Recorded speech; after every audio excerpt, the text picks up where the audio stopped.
1992 December 5ನೇ ತಾರೀಕು ನಡೆದಂಥ ಒಂದು ದೊಂಬಿ ಪ್ರಕರಣದಲ್ಲಿ ಆರೋಪಿ ಆಗಿದ್ದರಂತೆ ಶ್ರೀಕಾಂತ್ ಪೂಜಾರಿಗೂ ಅದು ಗೊತ್ತಿರಲಿಲ್ಲ. 9 ದಿನಗಳ ಹಿಂದೆ ಏಕಾಏಕಿ ಪೊಲೀಸರು ಬಂದು ಕರ್ಕೊಂಡು ಹೋಗ್ಬಿಟ್ರು. ಯು ಆರ್ ಅಂಡರ್ ಅರೆಸ್ಟ್ ಅಂದರು. ಸ್ಟೇಷನ್ಗೆ ಕರ್ಕೊಂಡು ಹೋಗಿ ದೊಡ್ಡ ಮಟ್ಟದ ಪ್ರತಿಭಟನೆಗೆ ಕಾರಣ ಆಯಿತು ಬಿಜೆಪಿ ಅವರಿಂದ. ರಾಮ ಮಂದಿರ ಲೋಕಾರ್ಪಣೆಗೊಳ್ಳುವ ಸಂದರ್ಭದಲ್ಲಿ ಕರಸೇವಕರನ್ನ ಟಾರ್ಗೆಟ್ ಮಾಡ್ತಾ ಇದ್ದೀರಿ, ಯಾಕಂದರೆ ಮಂತ್ರಾಕ್ಷತೆ ಹಂಚ್ತಾ ಇದ್ದೀವಿ ನಾವು ಮನೆ ಮನೆಗೆ ಹೋಗಿ, ಯಾರಿಗೂ ಧೈರ್ಯ ಬಂದಿರಬಾರ್ದು ಹೊರಗೆ ಬರೋದು, ಯಾವ ಕೇಸ್ನಲ್ಲಿ ನಮ್ಮನ್ನು ಒಳಗೆ ಹಾಕಿಬಿಡ್ತಾರೇನೋ ಅನ್ನುವ ಭಯ ಪಟ್ಕೊಂಡು ಮನೇಲಿ ಕೂತ್ಕೊಳ್ಳಿ ಎಲ್ಲರೂ ಅನ್ನುವ ಕಾರಣಕ್ಕಾಗಿ ನೀವು ಕರಸೇವಕರನ್ನ ಹೆದರಿಸ್ತಾ ಇದ್ದೀರಿ ಅಂತ ಶುರು ಮಾಡಿದ್ರು. ಅದೇ ಟೈಮಿಗೆ ಈ ದತ್ತಪೀಠದ ಗಲಾಟೆಯಲ್ಲಿ 2017ರ ಕೇಸ್ ಅದು. ಸಿದ್ದರಾಮಯ್ಯನವರು ಮುಖ್ಯಮಂತ್ರಿ ಆಗಿದ್ದಾಗಲೇ ಆ ಪ್ರಕರಣ ನಡೆದಿತ್ತು. 2020ರಲ್ಲಿ ಪೊಲೀಸರು ಚಾರ್ಜ್ ಶೀಟ್ ಹಾಕೋದಕ್ಕೆ ಅಡಿಷ್ನಲ್ ಕಲಂಗಳನ್ನು ಸೇರಿಸೋದಕ್ಕೆ ಪರ್ಮಿಷನ್ ಕೇಳಿದ್ರು ಸರ್ಕಾರವನ್ನು. ಸರ್ಕಾರ ಬಿ ಜೆ ಪಿದಿತ್ತು. ಬಿ ಜೆ ಪಿಯವರು ಹಾಗೆ ಹಿಡಿಯೋದನ್ನು ಅಂದರು, ಹಾಗೆ ಹಿಡಿಯೋದನ್ನು ನಾವು ವಾಪಸ್ ತಗೊಳ್ತೀವಿ ಅಂತ ಹಾಗೆ ಇತ್ತದು. ಆವಾಗ ಕೇಳಿದ್ರಲ್ಲ ಪರ್ಮಿಷನ್ನು, ಸಿದ್ದರಾಮಯ್ಯನವ್ರ ಸರ್ಕಾರ ಈಗ ಬಂತು, ಈಗ ಪರ್ಮಿಷನ್ ಕೊಟ್ಬಿಟ್ರು. ಅವ್ರಿಗೂ ನೋಟಿಸ್ 8ನೇ ತಾರೀಕು ಬರ್ರಿ ನೀವು ಕೋರ್ಟ್ಗೆ ಅಂತ. ಕಲಬುರಗಿಯಲ್ಲಿ ಪಠಾಣ್ ಚಿತ್ರವನ್ನು ವಿರೋಧಿಸಿ ಥಿಯೇಟರ್ಗೆ ಕಲ್ಲು ಹೊಡೆದಂಥ ಒಬ್ಬ ವ್ಯಕ್ತಿ ಲಕ್ಷ್ಮೀಕಾಂತ ಸ್ವಾದಿ ಅಂತ, ಆ ಮನುಷ್ಯನೇನು ಇನ್ನೊಂದು ಕೇಸಿಗೆ ಕರ್ಕೊಂಬಂದ ಪೊಲೀಸರು ನಿನ್ನ ಮೇಲೆ ಆವಾಗಲೇ ರೌಡಿ ಶೀಟ್ ಆಗಿದೆಯಲ್ಲೋ ಅಂದ್ಬಿಟ್ರು. ಇದು ಒಂದಕ್ಕೊಂದು ಕನೆಕ್ಟ್ ಆಗಿ ಟಾರ್ಗೆಟ್ ಮಾಡಲಾಗ್ತಾ ಇದೆ ಹಿಂದೂ ಕಾರ್ಯಕರ್ತರನ್ನು ಅಂತ ಬಿ ಜೆ ಪಿಯವರು ಪ್ರತಿಭಟನೆ ಶುರು ಮಾಡಿದ್ರು, ಅಭಿಯಾನಗಳನ್ನು ಶುರು ಮಾಡಿದ್ರು. ನಾನು ಕರಸೇವಕ, ನನ್ನನ್ನು ಬಂಧಿಸಿ ಅಂತ. ಇವತ್ತು ಬಿಡುಗಡೆ, ನೆನ್ನೆನೇ ಬೇಲಾಗಿತ್ತು, ನೆನ್ನೆ 4:15 ಬೇಲ್ ಕೊಡ್ತು ನ್ಯಾಯಾಲಯ. ಪ್ರೊಸೆಸ್ ಕಂಪ್ಲೀಟ್ ಆಗಲಿಲ್ಲ ಅನ್ನೋ ಕಾರಣಕ್ಕೆ ಬಿಡುಗಡೆಯಾಗಿದ್ದು ಇವತ್ತು. ಮಹೇಶ್ ತೆಂಗಿನಕಾಯಿ ಅವರೇ ಇದ್ದರು ಶಾಸಕರು, ಜೈಲಿನ ಹೊರಗಡೆ ಇದ್ದು ಕೇಸರಿ ಶಾಲ್ ಹಾಕಿ ರಾಮನ ಫೋಟೋ ಕೊಟ್ಟು ಶ್ರೀಕಾಂತ್ ಪೂಜಾರಿಯನ್ನು ಬರಮಾಡಿಕೊಂಡ್ರು. ಡಿಸೆಂಬರ್ 29ನೇ ತಾರೀಕು ಅರೆಸ್ಟ್ ಆಗಿದ್ದು. 1992ರ ಗಲಾಟೆ 31 ವರ್ಷಗಳ ನಂತರ ನಿನ್ನೆ ಬೇಲ್ ಕೊಡಲಾಗಿದೆ.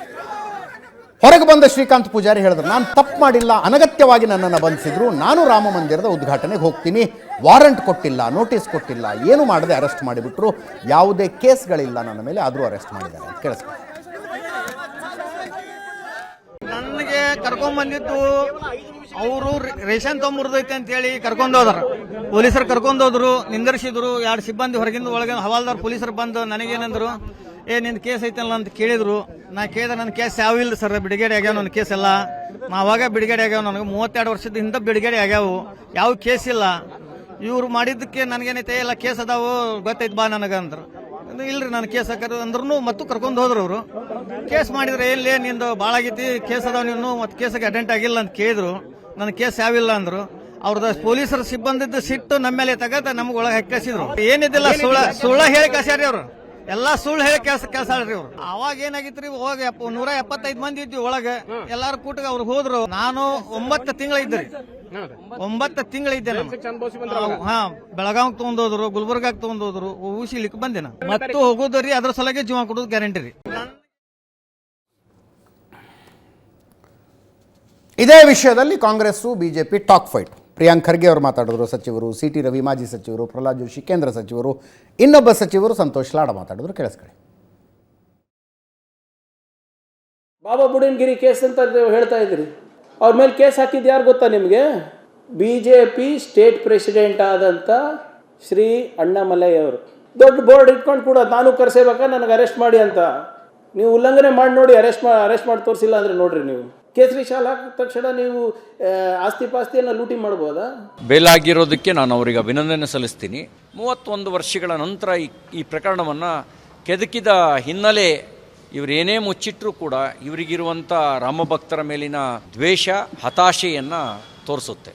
ಕಾಂಗ್ರೆಸ್ಸಿಗಿರುವಂಥ ಹತಾಶೆಯನ್ನು, ದ್ವೇಷವನ್ನು ಇದು ತೋರಿಸುತ್ತೆ. ನಿಮ್ಮ ದುರುದ್ದೇಶ ಇದರಲ್ಲಿ ಇದೆ ಅನ್ನೋದು ಭಾಳ ಸ್ಪಷ್ಟವಾಗಿ ಅರ್ಥ ಆಗುತ್ತೆ. ಸಿದ್ದರಾಮಯ್ಯನವರು ಯಾವ ಆಧಾರದ ಮೇಲೆ 14 ಕೇಸ್ ಇವೆ ಅಂತ ಹೇಳಿದ್ರೆ ನೀವು? ನಿಮ್ದೇನು ಸರ್ಕಾರ ಏನ್ರಿ ಸಿದ್ದರಾಮಯ್ಯನವ್ರೆ? ಬಿಟ್ರು ಸಿದ್ದರಾಮಯ್ಯ, ವೇರ್ ಆರ್ ಯು? ಏನ್ ನಡೀತಾ ಇದೆ? ಒಂದು ಕೇಸು ಇಲ್ಲ, ಎಲ್ಲಾ ಕೇಸ್ಗಳು ಖಾಲಿ ಆಗಿದಾವೆ. ಇದಕ್ಕೆ ಹೊಸದಾಗಿ ನೀವು ಎತ್ತಿ ಹಾಕಿ ಮತ್ತೆ ಜನ ಪ್ರತಿಭಟನೆ ಮಾಡಬಾರ್ದು, ಒಂದೇನು ಸರ್ವಾಧಿಕಾರ ನಿಮ್ದು? ಈ ರೀತಿಯಾಗಿ ಚಿಲ್ಲರೆ ಬಾಲಿಶ ಹೇಳಿಕೆಗಳನ್ನು ಕೊಡೋದು ಒಬ್ಬ ಮುಖ್ಯಮಂತ್ರಿ ಲೆವೆಲ್ಗೆ ಇದು ಸೂಕ್ತ ಅಲ್ಲ ಅಷ್ಟನ್ನ ನಾ ಹೇಳೋದು.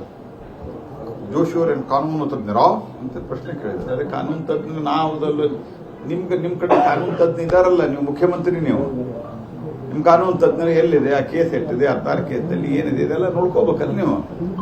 ಬಿಜೆಪಿ ಅವರಿಗೆ ನರೇಂದ್ರ ಮೋದಿ ಸಾಹೇಬ್ರು ಲಾಭ ಬಿಟ್ರೆ ದೇಶದ ಯಾವ ಹಿಂದೂಗೂ ಲಾಭಗಳಿಲ್ಲ ಇದೆ. 10 ವರ್ಷದಿಂದ ಹಿಂದೂ ಪರವಾಗಿ ಮಾತನಾಡ್ತಾರೆ. ಹೇಗೆ ಹಿಂದೂಗೆ ಏನು ಲಾಭ? ನೀವು ಹಿಂದೂ ತಾನೆ, ನಿಮಗೇನು ಬಂದಿದೆ? ನಿಮ್ಮ ಮನೆಗೆ ಏನು ಎಕ್ಸ್ಟ್ರಾ ಸ್ಕೀಮ್ ಬಂದಿದ್ಯಾ? ನೀವು ಹಿಂದೂಗಳಲ್ವಾ, ನಾನು ಹಿಂದೂ ಅಲ್ವಾ? ನಿಮ್ಮ ಮನೆಗಳಿಗೆ ಏನು ಸ್ಕೀಮ್ ಬಂದಿದೆ ಅಂದ್ರೆ ನೀವೆಲ್ಲ ಹಿಂದೂಗಳಲ್ಲ. ಏನು ಸ್ಪೆಷಲ್ ಸ್ಕೀಮ್ ಏನಾದ್ರು ಬಂದಿದೆ ಈ ದೇಶದಲ್ಲಿ? ಲ್ಯಾಬ್ಸ್ ಕೇಸಸ್ನಲ್ಲಿ ಆಗಿನ ಕೇಸ್ ಇತ್ತು, ಅದನ್ನ ಹಾಕಿದ್ದಾರೆ.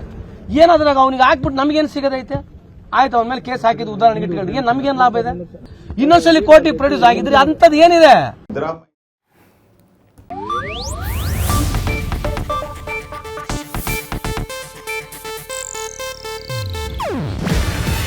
ಇದು ಏಷ್ಯಾನೆಟ್ ನ್ಯೂಸ್ ನೆಟ್ವರ್ಕ್ ಪ್ರಸ್ತುತಿ. ನೀವು ನೋಡ್ತಿದ್ದೀರಾ ಏಷ್ಯಾನೆಟ್ ಸುವರ್ಣ ನ್ಯೂಸ್.